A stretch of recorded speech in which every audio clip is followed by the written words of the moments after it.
Pemirsa, jalan di Desa Karangbong, Sidoarjo dikeluhkan warga sekitar. Karena jalan yang merupakan jalan kabupaten tersebut setiap hari digunakan sebagai jalur utama transportasi kendaraan besar milik perusahaan.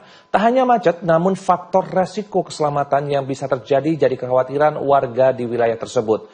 Wadul ke Wakil Rakyat, apa yang menjadi keluhan warga tersebut segera ditindaklanjuti, salah satunya dengan membuat jalan alternatif jalan industri. Jalan raya di Desa Karangbong, Sidoarjo yang memiliki lebar 4,5 meter dan panjang 1,5 kilometer. Setiap hari menjadi jalan utama yang dilalui kendaraan berat milik perusahaan-perusahaan yang berdiri di wilayah tersebut. Dampaknya arus lalu lintas menjadi macet, bahkan ketika terjadi papasan seringkali arus lalu lintas tersendat dan beresiko pada keselamatan pengendara maupun warga sekitar. Berharap agar segera ada solusi atas problem ini, warga berharap ada langkah nyata dari pihak DPRD Perwakilan Rakyat di Dewan untuk mencari solusi penanganan kondisi yang selama ini terjadi tersebut.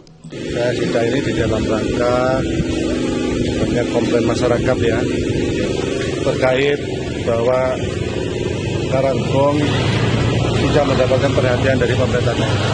Kita sehari ini harus turun, jadi yang dipermasalahkan itu adalah di jalan raya Karangbong itu sudah tidak memungkinkan dan layak untuk istilahnya kalau papasan ini ya stres. Alternatifnya itu harus ada jalan lain. Jalan lain yang bisa difungsikan ya jalan industri ini, karena ini adalah kawasan industri. Jalannya sudah ada, tinggal memadatkan, ya memadatkan, tidak perlu pembebasan. Ya jalan ini dimanfaatkan ya untuk dibetonisasi sampai dengan tadi ujung yang pas di sana, nah itu sudah bisa dipakai. Itu alternatif yang terbaik. Sidak ke lokasi bersama Kepala Desa setempat, Wakil DPRD Sidoarjo Wari Andono usulkan agar komplain warga bisa teratasi. Alternatif yang bisa dilakukan melakukan betonisasi dengan pemadatan jalan di sisi jalur perusahaan-perusahaan yang ada bisa dilakukan. Kalau memang pada waktu jam-jam tertentu yang mobil perusahaan keluar masuk yang jadi kendala kan itu macet. Kan jalan kabupaten ini, bukan jalan provinsi.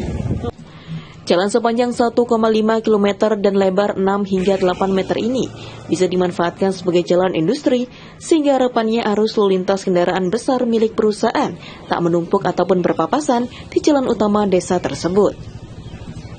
Tak adanya pembebasan lahan karena jalan yang telah steril diestimasi di tahun 2026 ini, proses usulan akan terus dikawal Wakil Rakyat di kursi DPRD. Sementara itu, realisasinya diharapkan mulai bisa digarap di tahun 2027 mendatang.